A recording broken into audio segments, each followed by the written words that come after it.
بسم الله الرحمن الرحیم. السلام علیکم ګرانو کتونکو. پروګرام مشرق لیډ کې تاسو ته هرکلی نن سبا موږ ګورو تعلیمي ادارې چېرته نه چې مخکې به د یو ډپارټمنټ نه یا د دوو ډپارټمنټو نه یا په خیبر پښتونخوا کې یا د ملک په سطح باندې د یو ځینه پی ایچ ډي کېده، نو نن سبا د هر ځینه پی ایچ ډي چې کوم دی نو هغه کولی شي ایم ایس هم کولی شي، بلکې زیاتې اپرچونټي یا زیاتې موقع چې کوم دی نو هغه د بهر ملکونو نه راځي. او موږ ګورو چې څومره سکالرشپ یا په سیلف باندې یا چې څومره هم دي هر تن چې کوم دی زیات نه زیات تعلیم ترلاسه کول غواړي او د هغه ځان ته څه مقصدونه یا څه ګول چې کوم دی نو هغه ایښودي وي. دغه کوم ګولونه وي، دغه کوم مقصدونه وي چې هغوی ځان ته کیدي او څه دپاره دوی دغه تعلیم چې کوم دی نو اعلی تعلیم خبره مونږ کوو چې دوی ترلاسه کوي، که هغه ایم ایس دی یا ایم فل دی او یا پی ایچ ډي ده. دغه دپاره خلک نه صرف زیات وخت ورکوي بلکې د هغوی پیسې چې کوم دي هغه هم په دې باندې لګي. بیا بل طرف ته مونږ ګورو چې دوی ته نوکریانې نه میلاویږي او دوی هم دغسې بېروزګاره ګرځي. نن پروګرام لومبۍ برخه کې به مونږ په دغه حوالې سره خبره کوو چې آیا پاکستان کې یا د پاکستان نه بهر د ریسرچ معیار څه دی او دغه تعلیم یافته خلک چې کوم پی ایچ ډي ډګري ترلاسه کړي هغوی ته نوکري بیا ولې نه میلاویږي. اکثر مونږ ګورو چې بېروزګاري سیوا ده په خاص توګه باندې نن سبا حالاتو کې که وړکې 12 والا سکیل والا پوسټ هم وي نو هغې ته هم پی ایچ ډي تنان یا د ایم فل تنان چې کوم دی هغه په کتارونو کې ولاړي هغې ته داخلي کوي او غواړي چې دوی ته سرکاري نوکري میلاو شي. آیا بل صرف دغه یو لار د مونږ سره چې سرکاري نوکرو دپاره یا دغه شیزونو دپاره مونږ دغه ډګرانې چې کوم دی نو دا ترلاسه کوو، دغه دپاره مونږ چې کوم دی نو دا ریسرچ کوو. زمونږ هایر ایجوکیشن یا زمونږ اعلی تعلیم چې کوم دی هغه کوم طرف ته روان دی. د هایر ایجوکیشن کمیشن رولز یا قوانین چې کوم دی نو هغه څه دي؟ دلته خیبر پښتونخوا کې په لویو یونیورسټیانو کې کوم هغه تعلیمي ادارې دي چې هلته کې د پی ایچ ډي ډاکټران موجود دي او د هغوی پروموشنز نه کېږي، د هغوی نورې مسلې دي او دا مسلې ولې دي. صرف د پېښور یونیورسټي نه بلکې نورې داسې یو شمېر اعلی تعلیمي ادارې دي چې هلته کې د دغه پروفیسرانو یا د دغه تنانو چې کوم دی همدغه مسلې وي. آیا د حالات کوم طرف ته روان دي په خاص توګه باندې د هایر ایجوکیشن والا او کومه پورې به دا چې کوم دی نو همدقسې رواني او آیا دا خرابیږي او که نه ښه کېږي؟ په دې حوالې سره پوهان څه نظر لري؟ کوشش به کوو چې مونږ حکومتي چارواکو سره هم په دې حوالې سره خبرې وکړو چې آیا هغوی د دغې دپاره څه کوي چې کوم اعلی تعلیم ترلاسه کړي، که هغه د پاکستان د یونیورسټیانو دی یا که د بهر یونیورسټیانو نه دی، که هغه په خپلو پیسو باندې دغه پی ایچ ډي ډګري ترلاسه کړي یا په سکالرشپس په ذریعه باندې، نو هغوی ته بیا نوکري ولې نه میلاویږي؟ آیا د نوکرۍ نه علاوه سره بل څه آپشن شته او که نه؟ پروګرام لومبۍ برخه کې به نن مونږ په دغې حوالې سره خبرې کوو. همدغه رنګ د نني پروګرام درېیمه برخه کې به مونږ په دې دویمه او درېیمه برخه کې به نن مونږ په دې حوالې سره خبرې کوو چې زمونږ ملک کې په خاص توګه باندې زمونږ په معاشره کې د پښتو ژبې شاعري کوم معیار ده، کومه شاعري ده چې هغه په خلکو باندې ښه لګي، کومه شاعري ده چې په خلکو باندې ښه نه لګي او دغه شاعري کې مسلې څه دي. یو وړوکی غوندې کلیپ نن سبا په سوشل میډیا باندې وایرل شي او هغه بیا چې کوم دی کرټیسایز کېږي، په هغې باندې بیا خبرې کېږي. مثال به زه تاسو ته درکړم چې د سوات د سیمې سره تعلق لرونکي یو وړه ماشومه چې نوم یې نوره احساس په نوم باندې مشهوره ده، د هغې یو کلیپ مشهور شو، هغې د پسته بیا هغې سره څه وشو. نن به مونږ پروګرام کې هغې سره هم کوشش کوو چې رابطه وکړو، مونږ سره خبرې وکړي چې آیا داسې څه چل شوی، داسې څه مسله وه چې دغه کلیپ مشهور شو، بیا هغه کلیپ د پسته یعنې هغه ویډیو د پسته هغې ته څه ترټس میلاو شو او هغې سره کوم ځای کې چې کوم دی نو ناانصافي وشوه. نن به مونږ په دغې حوالې سره هم خبرې کوو چې زمونږ ځوانان راځي شاعري کوي او هغه شاعري چې کوم دی هغه څیز دپاره نه استعمالېږي څنګه چې پخوا استعمالېده. ریولوشن به راوستو، خلکو ته به یې پوهه ورکوله، خلکو په عقل کې به اضافه کولو، خلک به یې چې کوم دی نو پویولو. نن سبا شاعري چې کوم دی نو که مونږ ګورو په سوشل میډیا باندې یا په موبایلونو کې په واټس اپ باندې یو بل ته چې کوم لیږلی کېږي، نو هغې معیار دومره ولې خراب شو او ولې دومره نور ورځ تر ورځه چې کوم دی نو دا خرابیږي؟ دغه دواړه موضوعات زموږ د نني پروګرام برخه دي. خپل لومبۍ موضوع طرف ته راځو چې کوم ما تاسو ته وویل چې د هایر ایجوکیشن کمیشن قوانین چې کوم دي نو هغه څه دي. د هایر ایجوکیشن کمیشن قوانینو مطابق چې یو تن د پاکستان نه بهر لاړ شي، د فارن نه د پی ایچ ډي ډیګري ترلاسه کړي نو د قانون مطابق چې کله واپس راشي نو دلته ورته کم سے کم د اسسټنټ پروفیسر نوکري چې کوم دی نو هغه ورکول پکار دی. بل طرف ته موږ ګورو صرف پیښور یونیورسټي کې چې کوم دی نو هغه هم تقریبا 18 داسې لیکچرران دي چې هغوی پی ایچ ډي ډیګري ترلاسه کړي ده او د هغوی پروموشنز نه کیږي. همدغه رنګې لس په دې کې د فارن چې کوم دی د هغوی نه د فارن ملکونو نه هم ډیګري چې کوم دی نو هغه ترلاسه کړي ده. په دغې موضوع به مونږ خبرې کوو. ډاکټر راشد صاحب به مونږ سره د سکایپ په ذریعه باندې چې کوم دی نو هغه موجود وي او هغوی سره پوښتنه کوو. اردو کې به هغوی خبرې کوي چې آیا په دې باندې چې کوم دی نو هغوی څه نظر لري. هغې سره مونږ چې کوم دی نو رابطې کولو کوشش کوو، رابطه ورسره کېږي. اکثر سکایپ په ذریعه باندې چې مونږ کوم میلمه وي نو هغه دغه ټیکنیکل مسلې په وجه باندې مونږ نه لږ لیټ شي، خو بیا هم مونږ چې کوم دی نو هغوی سره که سکایپ په ذریعه یا ټلیفون په ذریعه باندې به خو خامخا به هغوی نه د دې وجوهاتو تپوس کوو. او بل دا معلومات هم چې کوم دی نو هغوی سره هم شته دی، نور هم مختلفو ذرایونه چې کوم دی نو هغه راغلي چې تقریبا 900 نه سیوا داسې پی ایچ ډي هولډرز دي په ټول ملک کې چې هغوی سره ډیګریانې چې کوم دی نو هغه موجود دي، خو نوکریانې ورته چې کوم دی نو نه میلاویږي. ډاکټر صاحب سره زموږ رابطه شوې ده. راشد صاحب تاسو ته پروګرام کې هرکلی وایو، خو ما په خیال باندې هغوی خبرې پښتو کې کوي. ڈاکٹر راشد صاحب پروگرام میں خوش آمدید. السلام علیکم جی، تھینک یو سو مچ جی سلمان صاحب، کیسے ہیں آپ؟ ٹھیک ہے. آپ سمجھتے ہوں گے لیکن بول نہیں سکتے تو اردو میں بات کریں گے. وہ الگ بات ہے کہ اردو بولنا ہمارے لیے تھوڑا سا مشکل ہوتا ہے. پشتو مجھے بالکل سمجھ آتی ہے، اور کیونکہ میں نے یونیورسٹی آف پشاور کا میں اسٹوڈنٹ رہا تھا ڈیورنگ مائی بی ایس فرام 2004 to 2008. تو میرے جتنے بھی دوست تھے، رومیٹس تھے، وہ سوات اور مردان اینڈ ہنگو سے تھے. تو مجھے پشتو تھوڑی بہت بولنی آتی ہے، لیکن وہ میں نہیں چاہتا کہ پشتو کی توہین ہو، تو اس وجہ سے میں اردو میں ہی بات کروں. ٹھیک ہے ڈاکٹر صاحب، ایک دفعہ پھر خوش آمدید. یہ بتائیں کہ آج کل جو پی ایچ ڈی ہولڈرز ہیں اتنے سارے ہیں، اور اللہ کرے کہ اور بھی زیادہ ہو، لیکن کیا وہ پی ایچ ڈی ڈگری صرف اور صرف نوکری حاصل کرنے کے لیے حاصل کرتے ہیں یہ ڈگری، اور اگر نوکری نہیں مل رہی تو اس کے وجوہات کیا ہے؟ بسم اللہ الرحمن الرحیم، الصلاۃ والسلام علی سید الانبیاء والمرسلین. سلمان صاحب بہت اچھا کوسچن آپ نے کیا کہ بھائی بیسیکلی ہمارے پاکستان میں یہ ایک بہت بڑا المیہ ہو چکا ہے کہ تعلیم ہم اس لیے حاصل کرتے ہیں کہ اچھی جاب ملے، لیکن تعلیم انسانیت کے لیے حاصل کی جاتی ہے، نو ڈاؤٹ، اس میں کوئی شک نہیں ہے. لیکن سر ایک ایشو جو ہے وہ ہم جو دیکھنے کو ہمیں مل رہا ہے پاکستان میں کہ جو ہائیلی ایجوکیٹڈ لوگ ہیں، ایون پی ایچ ڈیز کر کے، ابھی اس وقت پاکستان میں کچھ دن پہلے بھی آپ نے شاید آپ کے ایک نیوز پیپرز میں ایک کالم چھپا تھا، ایک پوری رپورٹ آئی تھی جس میں یہ کہا جا رہا تھا کہ اس اینڈ تک تقریباً 3000 پی ایچ ڈی ڈاکٹرز ایسے ہوں گے جو کہ پاکستان میں جاب لیس ہیں. ہمارا المیہ یہ ہے کہ ہمارے پاکستان میں ہر سال تقریباً بہت زیادہ لوگ پی ایچ ڈیز کر کے آ رہے ہیں، فورن سے بھی آ رہے ہیں، اور ہماری آلموسٹ پاکستان میں کئی یونیورسٹیز جو ہیں جی کئی ڈپارٹمنٹس میں پی ایچ ڈیز آفر کر رہی ہیں. تو ہمارے پاکستان کے بھی کئی پی ایچ ڈیز لوگ جو ہے جی فارغ ہو رہے ہیں. کچھ لوگ پاکستان سے باہر سے کر رہے ہیں، جیسے کہ میں نے سعودی عربیہ سے پی ایچ ڈی کی ہے، کنگ عبدالعزیز یونیورسٹی سے. اس طرح لوگ چائنا سے پی ایچ ڈی کر کے آ رہے ہیں.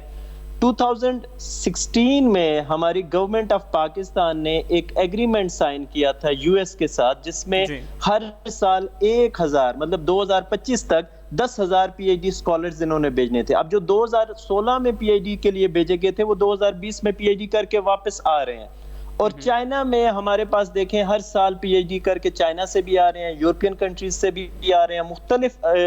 کنٹریز سے لوگ پی ایچ ڈی کر کے آ رہے ہیں. لیکن المیہ یہ ہے کہ ہمیں یہاں پہ جابز نہیں دی جا رہی. اب جب جابز نہیں ملتی تو ہمیں پھر یہی ہوتا ہے کہ ہم مجبور ہو جاتے ہیں کہ یہ ملک چھوڑ کے جائیں. بہت ساری مثالیں آپ کو ملیں گی ایسی کہ پاکستانی اسکالرز ہیں جو کہ مطلب دنیا میں مختلف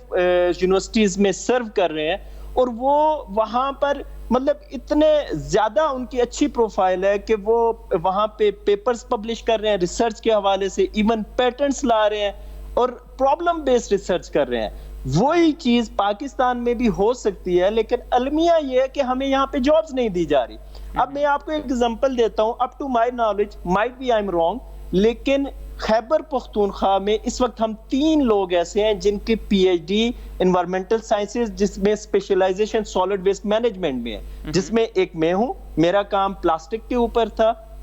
پلاسٹک کو کنورٹ کیا میں نے پیٹرولیم میں، اور میرا ایک گڈ لگ یہ تھی کہ جو میرے کو سپروائزر تھے ڈاکٹر اسد سراج ابو رزیزہ، وہ گورنر مکہ کے سالڈ ویسٹ کے ایڈوائزر تھے، لہٰذا میں نے مکہ لینڈ فل پہ بھی کام کیا، جدہ لینڈ فل پہ بھی کام کیا۔ اسی طرح میرا جونیئر ہے ڈاکٹر وکاس، اس کا نام ہے، پشاور سے وہ بلونگ کرتا ہے، اس کی بھی پی ایچ ڈی سالڈ ویسٹ میں، ہم دونوں جو ہیں جاب لیس ہیں، وزٹنگ میں کچھ بھی نہیں ہے، اور ایک ڈاکٹر اسرار ہیں جو کہ ای پی اے میں سرو کر رہے ہیں، ان کی جاب ہے لیکن وہ ڈیورنگ جاب ہی انہوں نے پاکستان سے پی ایچ ڈی کی۔ اب سالڈ ویسٹ ایک ایشو ہے جو کہ پورے پاکستان میں اس وقت پھیلا ہوا ہے، اور المیہ یہ ہے کہ وہ لوگ جن کی پی ایچ ڈی ان سالڈ ویسٹ ہے وہ جاب لیس ہیں۔ اب وزٹنگ کا میں بتانا چاہوں گا، اس وقت یونیورسٹیز، پاکستان کی جتنی بھی یونیورسٹیز ہیں وہ کیا کر رہی ہیں، وہ اپنے جتنے بھی پروگرام ہیں وہ وزٹنگ پہ چلا رہی ہیں۔ اب وزٹنگ ہوتا کیا ہے، آپ کسی بھی بندے کو، ایون ایم ایس اس نے سمپل کیا ہوا ہے، آپ اس کو ہائر کرتے ہو وزٹنگ پہ۔ وزٹنگ میں یہ ہے، اب یونیورسٹی آف پشاور کو جیسے میں سرو کر رہا ہوں ایز اے وزٹنگ ان ڈپارٹمنٹ آف انوائرمنٹل سائنسز، تو وہ کیا کرتے ہیں کہ پر لیکچر آفٹر ٹیکس ڈیڈکشن ہمیں 660 روپیز ملتے ہیں۔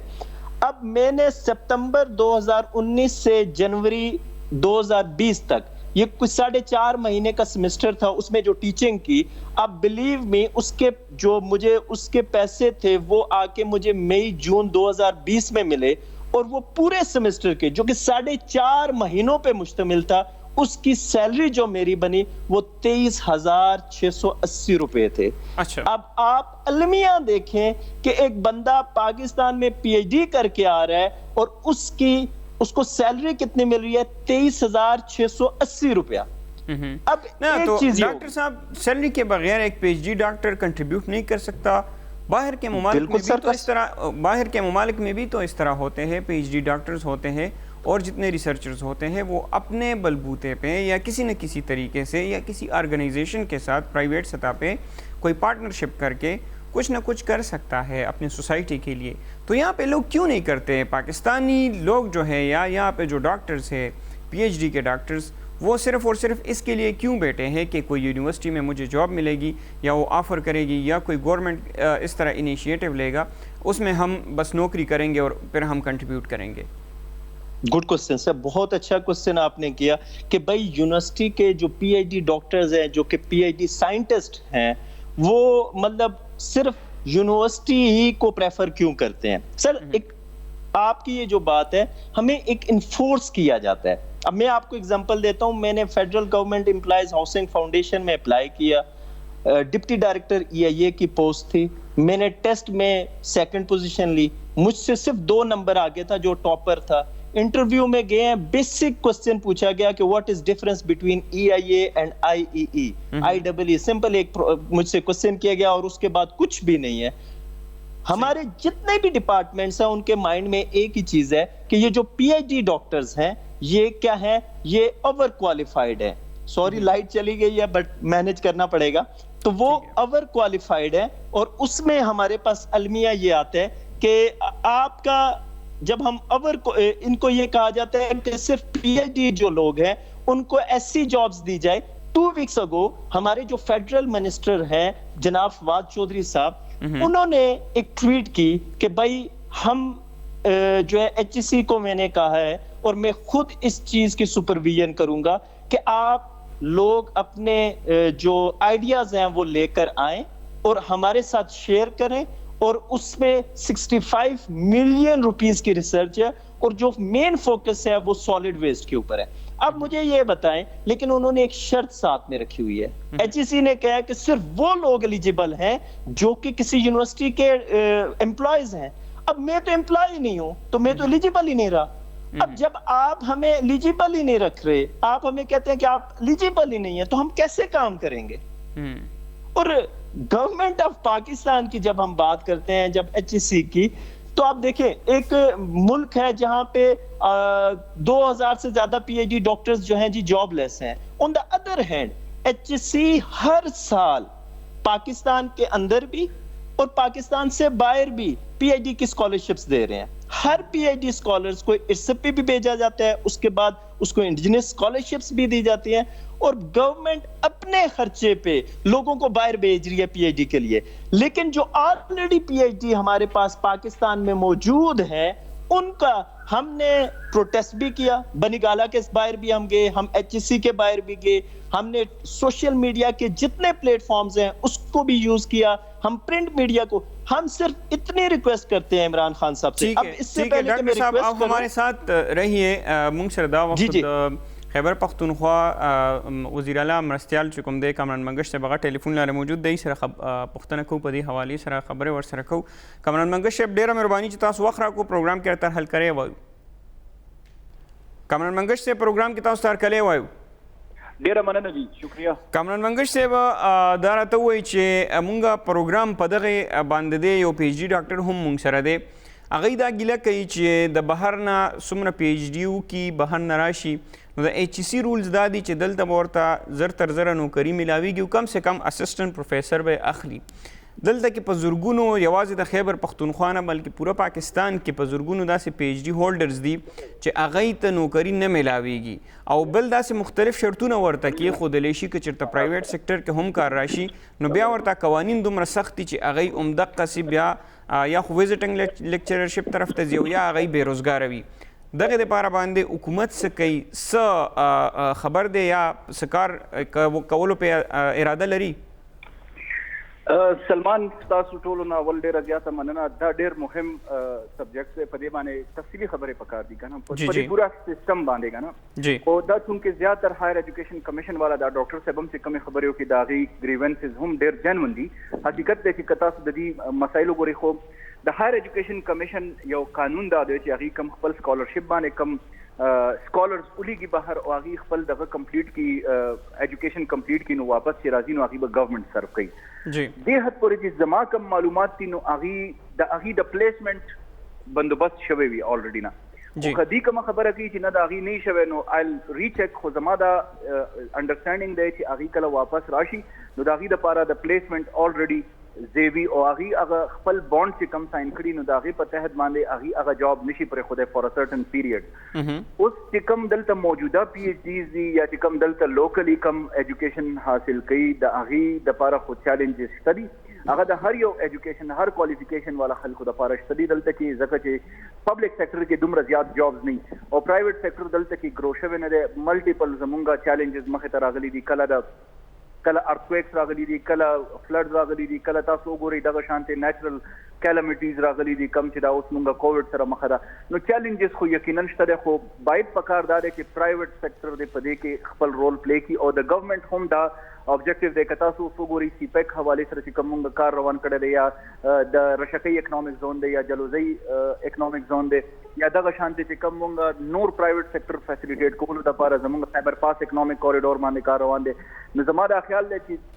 جاب سیکټر کې به انشاءالله چې دا کم زمونږ پی ایچ ډي ډاکټر. کامران منګش صاحب, پاکستان تحریک انصاف چې کله مرکز کې حکومت رالو هغې نه وړاندې یو اعلان کړی, 100 ورځه پلین چې کوم دی هغه یې پیش کړی چې مونږ پرایویټ او پبلک پارټنرشپ کې دا به مونږ یو ځای داسې یو طریقه کار به جوړو چې خلکو ته به جابز میلاویږي. هغه خو هم تر اوسه پورې خلکو ته نه ښکاري, څومره ځوانان دي هغه هم لګیا دي بېروزګاره دي. دغسې پی ایچ ډي ډاکټرز تېره ورځ په خیبر پختونخوا کې یو ټیسټ کېدو چې هغه د 1211 دې سکیلز دپاره و, هغې دپاره هم د ایم فل او د پی ایچ ډي ډاکټرز چې کوم دی نو هغه راغلي و هغه ټیسټ دپاره, او په قطار کې ورته ولاړو. سلمان, تاسو د کوېسچن دوه انګلز دي, هغه دواړو باندې که تاسو ماته لږ ټایم راکړئ, باید پکار دا وه چې زه ډېر تفصیل کې ما تاسو سره خبرې کړی, خو زما یو بل کمټمنټ دی هغې ته روان یم. پهلنی چې کوم تاسو د پرایویټ سیکټر د فیسیلیټیشن خبره وکړله, نو دا زه تاسو ته ګارنټي سره وایم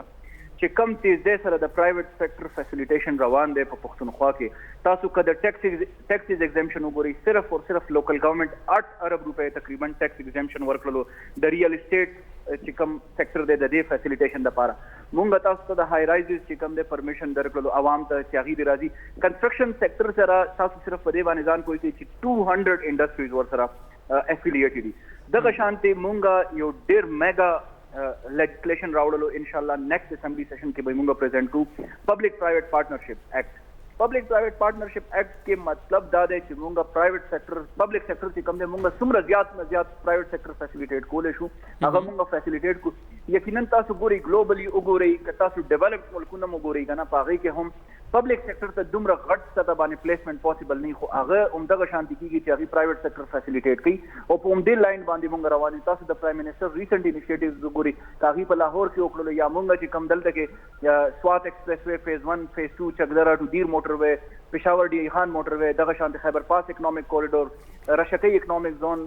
جلوزی اکنامک زون او دغه انت سمال انډسټریل سټیټس باندې چې کم قسم ته تیزه سره کار روان دي کامران منګش صاحب ټیم تاسو نه خلم یو اخیری پښتنو کومه یونیورسيټانو کې نن سبا دغه مسلې دي په زیات تعداد کې تاسو به خبر یې صرف پیښور یونیورسيټي کې 13 پی ایچ ڈی هولډرز دي پای کې لس کوم د فارنز ناغي پی ایچ ڈی کړي دا دغه پروموشنز نکېږي تقریبا 3-5 کال دغه ایکسپیرینس هم دی بیا د ایچ ای سی رولز بالکل وایلیشنز کیږي د دې لپاره حکومت څه کوي لګیا دی سلمان ہائر ایجوکیشن ڈپارٹمنٹ زمونږ چې کوم دی هغه ډېر غټ ریفارمز پکې روان دي زمونږ چې کوم ایڈوایزر صاحب دی میاں خلیق الرحمان لاسٹ تاسو زمونږ د کابینټ منټس کو وګورئ په هغې کې مونږ د پښتونخوا چې کوم مین یونیورسټیز وو د هغې د وایس چانسلر کانټریکټس ایکسټینډ نشول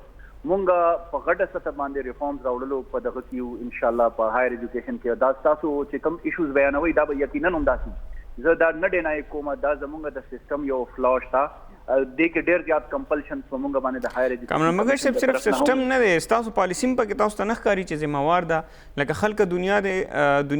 چې کوم دی لګیا ده د ریټایرمنټ عمر کمی تاسو 3 کاله سیوا کو تاسو ډېر زیاتې خبرې مکس کوئ سلمان زمونږ زه اوس هم پرې خبره باندې کنوینس یم چې 60 اور 63 چې کوم زمونږ پالیسی د 63 ایئرز والا هغه 100% ټیک ده په دې باندې که تاسو ما سره یو بل بحث کول غواړئ دیٹ از سمثینګ ایلس زه به په هغې باندې تاسو سره خبرې وکړم فی الحال تاسو د هایر ایجوکیشن خبره وکړله نو زمونږ پالیسی دا ده چې هایر ایجوکیشن کې ریفارمز راوستل ډېر زیات ضروري دي جسٹ لایک چې مونږ نور کم ټول ډپارټمنټس دي په هغې کې ریفارمز راوړو لګیا صحیح ډېره مهرباني کامران منګش صاحب وخت راکولو تفصیلاً به بیا هم چېرته پروګرام کې په دې حوالې سره خبرې وکړو ڈاکٹر صاحب آپ نے باتیں سن لی کامران منگش صاحب کی ریفارمز تو آ رہے ہیں امید ہے کہ پی ایچ ڈی ڈاکٹرز کو کوئی نہ کہیں پہ نوکری مل جائے جی میں ایک بات کروں گا مراد سعید میرا جونیئر ہے 1 سال مجھ سے جونیئر تھا یونیورسٹی آف پشاور میں اور گورنمنٹ کی جب آپ نے بات کی ہے تو میں ایک شعر پڑھوں گا مراد سعید بہت ہی اچھا بندہ ہے اور بڑا مطلب ان کا پسندیدہ ہے اس کا ایک شعر ہے کہ مل جائے مجھ کو میری مراد مل جائے مجھ کو میری مراد یہ بات خواب و خیال سی لگتی ہے تو سر جب ایچ ای سی کی پالیسی ہے کہ جو بھی بندہ پی ایچ ڈی کر کے آئے گا اس کو آپ آئی پی ایف پی دیں گے انٹرم پلیسمنٹ فار فریش پی ایچ ڈی وہ ایک پروگرام چل رہا تھا اب انٹرم آئی پی ایف پی کے دوران یونیورسٹی سے ایک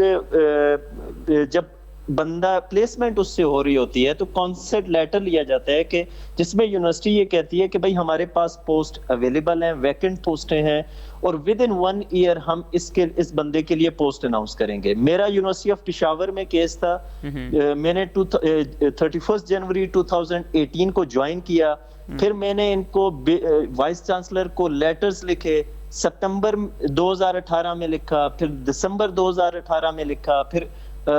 2019 میں لیٹرز لکھے. ہر دفعہ مجھے یہی کہا گیا کہ بھائی ہمارے پاس پوسٹ نہیں ہے, ہم تک کہ انہوں نے لکھ کے دیا تھا کہ, اور انہوں نے ایک بندے کے لیے, یونیورسٹی آف پشاور نے 4 بندے آئی پی ایف پی پہ لیے تھے, ایک میں تھا, ایک ڈاکٹر مستمر صاحب تھے کیمسٹری میں, ڈاکٹر سعید صاحب بائیو ٹیک میں تھے, ڈاکٹر سلمان دلیپ سائیکالوجی میں تھی. چاروں میں سے کسی ایک بندے کے لیے پوسٹ اناؤنس نہیں کی. اب ہمارے ساتھ پرابلمز کیا ہوتا ہے, دیکھیں سلمان صاحب ایک چیز میں آپ کو بتاتا ہوں, یونیورسٹی کیا کرتی ہے, ٹائم کم ہے, ایک آخری کوسچن آپ سے پوچھنا چاہوں گا. ہمارا ایجوکیشن سسٹم یا ہمارے جو پی ایچ ڈی ڈاکٹرز ہیں یا جو جتنے یونیورسٹیز میں ہیں وہ اس چیز پہ اس مائنڈ سیٹ کے ساتھ کیوں چلتے ہیں کہ آپ پی ایچ ڈی ڈگری حاصل کریں گے یا آپ ماسٹر یا ایم فل کی ڈگری حاصل کریں گے اور آپ کو جاب ہی ملے گا, اس کے علاوہ آپ اور کچھ نہیں کر سکتے؟ نہیں سر, ہم دیکھیں ایک چیز میں آپ کو یہ بتا رہا ہوں کہ ہمارا یہ مائنڈ سیٹ نہیں ہے. گورنمنٹ ہمیں اپرچونٹیز دے, ہم آپ کی بات میں نہیں کر رہا, ہماری ایجوکیشن سسٹم اس مائنڈ سیٹ کے ساتھ کیوں چلتا ہے؟ دیکھیں ایجوکیشن سسٹم میں تو سلمان صاحب ہمارے پاس یہی ایشو چل رہے ہیں نا. اب ہم نے جب پہلے دن سے یہ کہا کہ آپ اچھے نمبر لو تاکہ آپ کو فردر اچھے کالج میں ایڈمیشن ملے, پھر جب کالج میں جاتے ہو اچھے ایڈمیشن لو تاکہ یونیورسٹی میں اچھا جی پی اے لو تاکہ آپ کو اچھی جاب مل جائے. پہلے دن سے ہم یہ کہہ دیتے ہیں کہ ہم نے جاب کرنی ہے اور ادھر ہی گورنمنٹ سیکٹر میں جانا ہے, تو ڈیفینیٹلی لوگوں کا مائنڈ یہی ہے. گورنمنٹ کیا کرے, وہ ایسی اپرچونٹیز لے کر آئے جس کے اوپر پھر کیا ہوگا فردر. ٹھیک ہے ڈاکٹر صاحب, بہت شکریہ. سلمان صاحب اس سے پہلے کہ ختم کرے مجھے صرف 2 منٹ دیجیے گا, 2 منٹ سر, ایک ہمبل ریکویسٹ ہے, 2 منٹ دیجیے گا, میں بات ختم کرتا ہوں. سر پہلی بات تو یہ ہے کہ یونیورسٹی آف پشاور, جو جتنی بھی ہماری یونیورسٹیز ہیں پوسٹیں اناؤنس کرتی ہیں, اس میں ہم پھر اس کی جو ڈرافٹ منی ہے وہ بھی سبمٹ کرتے ہیں, لیکن اس کے بعد سلیکشن بورڈ نہیں ہوتا. لیکن جب سلیکشن بورڈ ہوتا ہے تو اس میں اتنی نیپوٹزم ہوتی ہے, اتنی فیوریٹزم ہوتی ہے کہ ہم لوگ ڈسہرٹ ہو جاتے ہیں. اس پہ بات ہوتی رہتی ہے. بہت شکریہ سر کہ آپ نے ہمیں وقت دیا. آئندہ بھی اسی موضوع پہ بات کر لیں گے, ہائر ایجوکیشن کے کسی بڑے کو بلا کے. ډیره مهرباني تاسو ډاکټر صاحب کتونکو پروګرام به جاری وي. مونږ دغه پروګرام کې کوشش وکړو چې څومره مسله ده دا حل کولو طرف ته بوزو. یا د دې هغه مسلې چې کومې دي هغې راوباسو, وخت کم دی او دا مسله چې کوم ده نو دا ډېره زیاته غټه مسله. په دې حوالې سره مونږ د وزیر اعلی مرستیال میاں خلیق الرحمان صاحب سره هم رابطې کولو کوشش وکړو چې کوم د هایر ایجوکیشن چې کوم دی هغه ګوري, هغې په حوالې سره چې کوم دی ریفارمز لګیا دی چې کوم کامران منګش صاحب وایي هغه راولي, خو هغې سره رابطه ونه شوه چې هغې هم مونږ ته ویلي وي چې دغې مسلې په اړه باندې هغې څه نظر لري او آیا د حل کولو دپاره څه کوششونه کوي که نه کوي. خو هغې سره رابطه چې کوم دی نو هغه ونه شوه. پروګرام به جاري وي. د پس راځو بیا شاعري باندې خبره کوو چې معیاري شاعري ولې نه کېږي. مونږ سره اوسئ.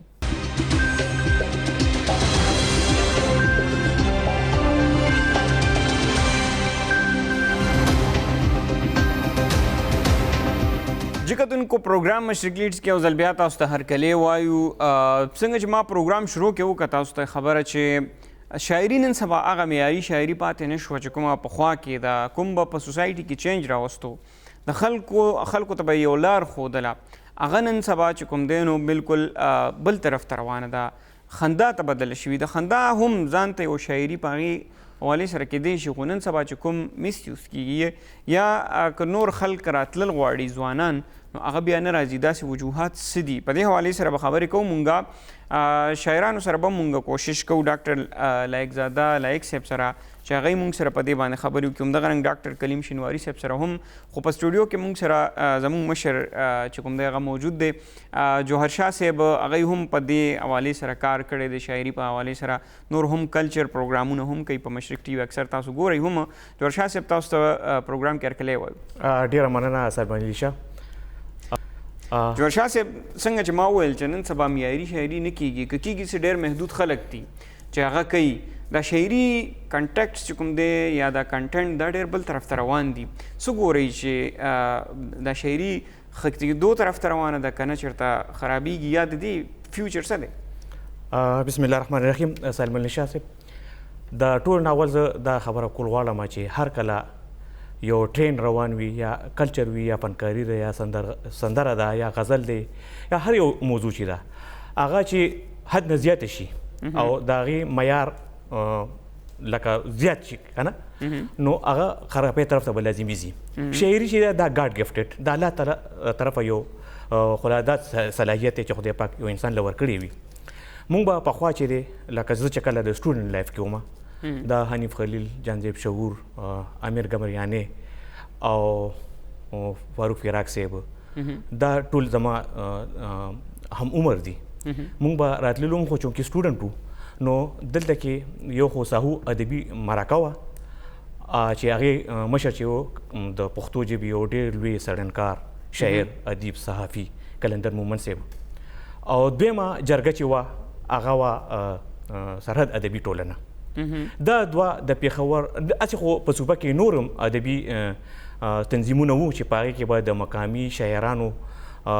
کوم لیکونه به چې وو هغه به مخې ته راتلل او هغې باندې به تنقیدي جایزه اخیستله, او هغې نه پس به هغه یو معیاري تخلیق ګرځول کېدلو. داسې په پېښور کې نورې مې خو دا دوه چې وي دا دوه ډېر لوی ادبي تنظیمونه وو چې د دې به هفتهوار اجلاسونه کېدل. یو خو سرحد ادبي ټولنه چې وه هغه به میاشتنیزه وه او د ساهو ادبي لیکونکي مرکه چې وه دا به هفتهواره وه. نو په هغې کې چې سرحد ادبي ټولنې ته ورغلو چونکې دا ټول نه زړه ادبي ټولنه ده د قایم پاکستان نه مخکې وه او د هغې نه پس هم بیا را روانه وه چې پکې حمزه بابا ډېر لوی شاعر ادیب او لیکوال ډرامه‌نګار تیر شوی دی هغه به راتللو. نه جوړ شاه صاحب اوس چې موږ کوم ګورو تاسو هماغه خبرې راځم مطلب دا دی چې ادبي ټولنې نه کېږي هغې په وجه باندې شاعري لګیا ده خرابېږي. سلیمان شاه صاحب زه هماغه خبرې راتلم چې ټولنې هر یو څیز کېږي خو هغسې خلک پکې یا نشته یا هغسې کتنه نه کېږي چې د کومې په وجه باندې د پښتو شاعري لږ زوال طرف ته روانه ده. ډېر کم لیکونه داسې دي چې هغه خپل نوم پیدا کوي او هغه په معاشره کې په خلکو باندې ځان پیژني د معاشري عکاسي کوي د ښه بد په ګوته کوي او د هغه وخت خبره مې را روانه کړې وه نو هغې مقصد مې دا و چې پای کې به دا مونږ غونته کې نوي هلکان به چې راتلل ځوانان به راتلل نو هغې نه به یې زده کړه کوله هغې کې به ډېر لوی هغه به چې کله غزل به تنقید ته وړاندې کړو نو هغې باندې به ډېر لوی باس کېدلو. هغې نه پس به هغه یو معیاري غزل یا یو معیاري افسانه یا یو ناول یا هر څه چې به و ادبي تخلیق به و هغه به د هغې نه پس یو ښه معیاري شیز ګرځېدل کېدو. اوس چې دی اوس دغه ټولنې ډېرې کمې دي لکه تاسو ووایئ کلندر صاحب هم نشته دی مونږ کې حمزه بابا نشته دی دا قمر زمان تایزې چې د ناول ابتدا لکه ډېر زیات ناولونه یې پې لیکلي دي او د جاسوسي ناول خالق هم ګڼل کېږي. داسې نور ډېر دي انیف صاحب چې دی انیف خلیل دا زما کلاس فیلو مو او نن سبا په یونیورسټۍ په اسلام آباد یونیورسټۍ کې یو ډاکټر ډېر ښه ښه لیکونه یې مخې ته راځي نو دا ټول به راتللو موږ به هلته کې زده کړې کولې لکه زده کړې به کول هغې تنقیدي جایزونه به کتل کېدل. اوس ستاسو روزنه څوک کوي ادبي دغه نشته دی نفرنسونه نشته دی. اوس چې دا کومه یو موجوده وخت کې دا کومه یو بیماري وبا چې کومه روانه ده اوس تقریبا په ختمېدو هم ده د دې د وجې ادبي اجلاسونه کم شوي دي بلکې د نش برابر دي. اوس به بیا خدای دې وکړي چې دغه ادبي اجلاسونه بیا بحال شي او په دې کې تکړه خلک راشي او د دغه نوو خلکو د نوو شاعرانو تربیت هم وکړي او دغه د دې شاعرۍ ته په ښه نظر باندې وګوري د دې ښه اصلاح وکړي نو بیا هغې نه پس په یو ښه شاعري مخې ته راځي. دې سره تاسو یو بله خبره وکړله د مزاحیه شاعرۍ شاعري هغې ته مونږ وایو چې هغې کې طنز و مزاح وي د معاشرې هغه څیزونه چې هغه خراب وي هغې نه معاشرې ته خطره وي کلچر ته خطره وي زموږ سوسایټۍ ته خطره وي زموږ چاپېرچل ته خطره وي نو هغې کې به هغه خامۍ په ګوته کوي او په یو ښه انداز کې به لکه په د طنزیه شاعرۍ په رموز کې به هغې باندې تنقید کولو او د هغې هغه خرابۍ به معاشرې ته په ګوته کول چې دا یو ښه کار نه دی د دې نه ډډه پکار ده د دې په ځای که دا کار وکړي شي نو ډېر به ښي. دې سره به زه یو بله اضافه م وکړم چې د ادبي اجلاسونو نه علاوه زموږ دا نور لوی شاعران چې دي لکه برق صاحب ورته یاد کړم همایون هما صاحب ورته یاد کړم دوی به د خپلو ډرامو په ذریعه د ریډیو ډرامو د سټیج ډرامو او ورسره د ټي وي ډرامو په ذریعه باندې به مزاحیه ډرامې مخې ته راوړې او په هغې کې به یو مزاحیه جوړ شاه صاحب تاسو خبر جاری ساتئ خو دا وخت موږ سره لایق زاده لایق صاحب هم موجود دی ټلیفون لري زه هم چې هغوی نه هم دغه پوښتنه وکړو چې نن سبا ولې دا زموږ د پښتو شاعري زوال طرف ته روانه ده. لایق زاده لایق صاحب ډېره مهرباني چې وخت مو راکړو پروګرام کې مشرکت وکړو موږ سره تاسو به یقینا چې زموږ خبرې اورېدلې وي خو بیا هم تاسو نه دا پوښتنه کوم چې نن سبا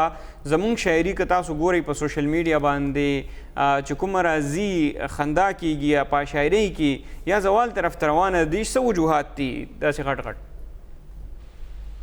جوهر صاحب ډېره مننه او خو تاسو پروګرام ګورم او ډېر خوشحاله یم چې تاسو په ډېره ښه موضوع باندې خبرې کوئ. خو خبره داسې دي چې زما په فکر باندې خلک داسې دي چې د شهرت هغه احساس یې د پارچا کې موجود دي او هغه ډېره په لنډه لاره تلل غواړي حالانکې لکه فرض کې سړی ډېر خلک داسې دي چې هغه په عمر کې خو بیا هم زه سره په غزل او په شعر پوه نه شم او ځینې خلک چې دوه ټکي ولیکي نو دا خیال کوي چې ما ډېر څه وکړم بیا هغه غواړي چې هغه په ډېره لنډه لاره باندې لاړ شي او هغه ته ځان ورسوي نو دا په دغه وجه باندې د هغه نه دا معیار وګرځېږي او دا غواړي چې زه هغه لاره خپلې کړم چې په هغې باندې ما خلک ضرور پېژني. دغه خبرې زمونږ د شعر د ادب معیار ډېر غورځولی دی که فرض هغه تاسو سي ډرامو کې مکالمې وګورئ یا تاسو کم شعرونه چې کوم ویلې کېږي هغه اورئ. دا یو دا چې خلک یو خو ناپوه دي، علم پوهه نشته، او بل دا چې هغوی دا ګڼي چې موږ په ډېره لنډه لار باندې نوم ګټو. حالانکې نوم ګټل ډېر وخت غواړي، ډېر وخت غواړي، بیا د هغې ساتنه ډېره ګرانه. صحیح. لایق زاده، لایق صاحب دا راته ووایي چې ټیکنالوجي په دې کې څومره رول دی؟ آیا د دې د وجې خو دا شاعري چېرته زوال طرف ته نه روانه؟ نو په دې کې خبره داسې ده چې چاره ستا سره په لاس کې اوس که فرق ته یو بني ادم حلالی او که ته ټماټر او الوګان وغوښتې. اوس خلکو ته سوشل میډیا اساني راغله، خلک په کور کې ناستي چې کوم شی پوسټ کوي هغه دنیا ګوري. اوس دغه سړي له سوچ کول پکار دی چې دی په کوم شی پوسټ کوي او خلکو سره شیر کوي. نو د دغه میډیا خو نقصان دا دی، خو فایده هم دا ده چې په دغه ذریعه باندې خلکو ډېر زیات یو بل پېژنه، ډېر نږدې راغله. پښتو ډېر عامه شوه، پښتو خلک ډېر زیاته که فرق ډېر باندې نه غلي په رومن کې لیکي او ژبه ډېره مخکې بوتله، خلکو باندې اوس ټولې رابطې تقریبا پښتو کې دي. خو په دې مین کې ځینې خلک داسې دي چې زما خبره بیا هم هغه ده چې که فرق تاسو اساني درته یا یو ښه شی دی، سوشل میډیا ډېره ښه خبره ده، خو د هغې استعمال چې دی هغه ستا خپل ذهن چې دی، ستا خپل فکر چې دی. نو هر څه چې وي جوهر صاحب د سړي په فکر او د هغه په ذهن کې تاسو جی دا خبره به همدغسې جاري ساتو. مونږ سره اوسئ په ټلیفون لار باندې موجود به جوهر شاه صاحب موجود به، مونږ یو وړه شان دمه خلو دمې وخت شوی دی، بیا راځو همدغه موضوع به جاري ساتو چې دغه حوالې سره نورې خبرې وکړو چې دا وجوهات نور څه دي چې زموږ شاعري په خصوصي توګه پښتو شاعري داسې زوال طرف ته روانه ده. مونږ سره اوسئ یو وړه شان دمه خلو.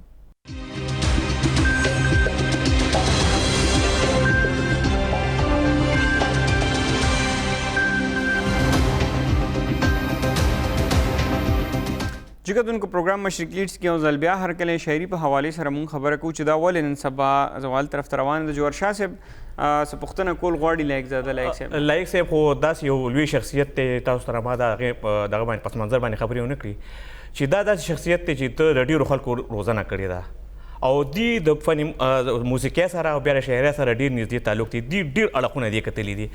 لایق زاده صاحب تاسو نه به زه یو دا تپوس کوم چې تاسو خو چونکې د داسې ادارې سره تعلق لرئ چې تاسو سره د موسیقۍ د خلکو هم ډېر نږدې تعلق و، دغه خلکو کې ډېر داسې خلک دي چې سازونه غږوي او هغې هم د مختلفه شاعري کوي چې د هغې غیر معیاري وي، هغې چا کتلي نه وي، ستاسو غونډه کې دروند سړي تخیلي نه وي او هغه د یو سندرغاړي په ذریعه باندې ووایي او هغه بیا خلکو کې مشهور شي، خو د هغې الفاظ زمونږ ادبي سوسایټۍ سره بالکل تعلق نه لري. نو آیا دا خو به زمونږ د پښتو شاعرۍ چې دی د کمزورۍ وجوهات نه وي چې یاره کومه زمونږ شاعري چې ده په کم طرف باندې روانه ده او هغه غیر معیاري طرف ته روانه ده؟ جوهر شاه صاحب خو دا چې زه ریډیو سره تعلق لرو نه لرم ځکه چې تر څو پورې د هغې په پنشن باندې زما ژوند تېرېږي، زما اداره ده، زما پېشان دی، زه پرې فخر کوم. خبره دا چې دا جوهر شاه صاحب چې ریډیو یو دور و که فکر کوئ ډېر ښه دور و او هغه دغه ته مونږ ګولډن ایرا ویلی شو چې کومې غزلې ریکارډ کېدې، پای کې بعد هغې پوره سکروټني کېده، هغه به قطع کېدي او بیا هغې نه پس په لکه صفدر خان صاحب چې دلته کې څانګ سپروایزر و، دا پراپر خلک وو، نثار محمد خان، نوابل خان، یوسف زی، دا ټول خلک وو. مونږ د دې خلکو نه زده کړه وکړه. اوس بدبختي ده دا جوهر شاه صاحب چې خلک زده کړه نه کوي. هغه خبرې چې دی او چې کله زده کړه نه کوي، کله ته په د شعر په رموز ځان پوه کوې نه، نو بیا په خامخا داسې خبرې کېږي چې هغه به بیا ادارې هم بدناموي، هغه به بیا شاعري هم بدناموي، هغه به ټول هر څه بدناموي. نو په کار خو دا ده چې زمونږ سرکاري ادارې دي چې هغه بیا خلکو ته یو معیار ورکوي او په هغه معیار باندې خلک چلېږي. خو بیا زه هم دې خبرې راځم چې زمونږ په پښتنه معاشره کې خلک دغه شنو قبلوي نه. جوهر شاه صاحب تاسو په خپله باندې فکر وکړئ چې د هغه وخت غزل چې د خیر محمد تر اوسه پورې مقبولې دي او دغه د دوه ټکو د دوه پیسو کومه شاعري چې د هغې ژوند نه وي، هغه تقریبا هفته پس یا میاشت پس د هغې نوم ورک شي. لایق زاده لایق صاحب په دې کې جی لیکوالان یا دغه رنګې چې څومره شاعران دي د دې پښتو ژبې چې کوم خلک لګیا دي خدمت کوي، هغه خبرې ولې نه کریټیسایز کوي، په هغې باندې تنقید ولې نه کوي، یا هغه معاشرې ته ولې نه راوړي چې مونږ ګورو اکثر په سوشل میډیا باندې څه داسې خبره دا جوهر شاه صاحب اول خو پکار ده چې د ټولو شونو لپاره یو داسې یو اداره وي چې هغې ته مونږ یو سنسر د یو شی پاس کېږي، بیا په معاشره کې ریکارډ دي. خو بدبختي دا ده چې خو نه سم سر تصور شته نه دلته کې د تر دې پورې چې دا دغه تصور نشته د څه ته وایي کاپي رایټس کنسپټ نشته. هر سړی آزاد دی او دا پښتانه خو لږ وګورئ لږ بهر راوځئ د پی آر ټي بسونو شو خلک اوس هم لګیا دي په جنګلو باندې اوړي پورې طرف ته ځان منډه وهي. دا کام خو زما خیال دی که فرق بسونو که فرق سبب د بس چلند راغی نو وایي چې دا سړی چې د بس غلطي وه. زما مطلب دا دی چې دلته کې زمونږ ذهني معیار زمونږ سوچ چې دی زمونږ فکر دی څو پورې چې په موږ کې اجتماعي شعور نه راغلی اجتماعي پوهه نه راغلې او بدو ته مو بد نه وي او ښو ته مو ښه نه وي نو بیا خو دا کافي کېږي دا شعرونه به دغسې زمونږ د ژبې نقصان به کېږي د ژبې نقصان چې کېږي نو د هغې نه خلک بیا زمونږ تاثر علي. خو شکر دی یو اساس په دې به خفه کېږي و چې خلک لا شته چې هغه ښه شعر لیکي او همدغه خلک دي په خپله باندې په خپل ځان ته د یو وخت نه پس چې خپله محاسبه کوي نو ځان به ګرم ګڼي. سر ما د دې نه مخکې ستاسو خبر نه مخکې ما یو ذکر وکړلو د انیف خلیل د فاروق فراق او دا زما چې کوم امزول یو که نه نو موږ به د سټوډنټ لایف کې به د ساهو ادبي مرکې ته او سره ادبي ټولنې ته به تللو چونکې موږ خو هلکانو د سټوډنټ لایف و نو هغې کې به موږ دا تنقیدي اجلاسونه کتل او هغې کې به ډېره ښایسته لکه د غزل باندې په افسانه باندې به ډېر ښه تنقید کېدل او هغې نه پس په هغه یو معیاري ادبي تخلیق کېدو. اوس پوښتنه نشته دی چا سره سلا مشوره نشته دی او بس شاعري وکړي او په سوشل میډیا باندې ورکړي. نو دا خو ستاسو خبره بالکل ښه قلندر صاحب په خپله یوه اکیډمي وه او هغه په خپل ډول لار ته کول د هغې نه پس خو خبره کوئ دا خبره خو هغه روانه ده خو هغه دغه نشته د خلکو ذوق نشته. تاسو فراق صاحب خبره کوئ یا تاسو د انیف خلیل خبره کوئ نو تاسو خپل کوم ایج چې دی د ایج نه پس چې کوم خلک راغلي ځوانان تاسو خو زده کړو که پوهه مو حاصله کړه افسانه وپېژنده غزل وپېژندو اوس خلک د پېژندګلو کوشش نه کوي. نو ته ورته کور په کور باندې د مرکې دفتر کلاو کې دا ته نه راځي نو هر سړی چې په خپله باندې پلار شي دا خبره خو داسې ده په پښتو کې چې ورته وایي که نه نو استاد شي یا لیکوال شي د خلک دا وني چې هر شاعر تاسو کوم شی ښه دی رابطه کې تنقید دی شاعر دی هر څه باندې پوهېږي افسانه پوهېږي دا به دوه ټکي زده کړي چې د زده کړې رجحان کم شي نو بیا جوړ چې هغه انحطاط طرف ته وي. صحیح ډېره مهرباني لایق زاده لایق صاحب چې وخت مو راکړو موږ سره پروګرام کې شرکت وکړو. خوشحاله اوسئ جي ډېره مهرباني. کتونکو خبرې تاسو واورېدې د جوهر شاه صاحب هم همدغه رنګې د لایق زاده لایق صاحب هم چې دغه مسلې شته د جوهر شاه صاحب اوس په دا هر څه ټیک کېږي څنګه اخیری پوښتنه کوم وخت هم کم دی. یاره ما خو مخکې دا خبره وکړله تر څو پورې چې ادبي تنظیمونه بیا فعال شوي نه وي پای کې تنقیدي اجلاسونه شروع شوي نه وي پکې زموږ د مشران مخکې راغلي نه وي او د دغه ځوان کول روزنه شروع شوي نه وي تر هغې پورې ښه شاعري ممکن نه ده. او بیا همدغسې خبرې چې کوم په سوشل میډیا باندې لګیا دي تنقیدونه کېږي غیر معیاري شاعري به بیا راځي هغه هم بیا نه راځي. مطلب دا چې ډسکریج کېږي ورسره. ډېره مهرباني جوهر شاه صاحب چې وخت مو راکړو. کتونکو یقینا چې دا نن سبا یوه مهمه مسله ده چې شاعران راځي ځوانان راځي نو هغه که څه شعرونه مخې ته راوړي نو هغه کتلی کېږي نه هغې الفاظو چناو هغه رنګې نه وي د هغې په وجه باندې چې کوم دی په سوشل میډیا باندې بیا د هغې نه خندا جوړه شي او نوي ځوانان چې کوم دي یا د پښتو ژبې نه یا د پښتو شاعري نه هغې پورې بیا خلک لګیایي خندا کوي. په دې حوالې سره پوهانو ته لیکوالانو ته سوچ پکار دی او څه داسې طریقه کار جوړول پکار دي که ځوانان چېرته راځي نو هغه شاعري کتلی کېږي. پروګرام مو ختم شوی دی. د الله په امان.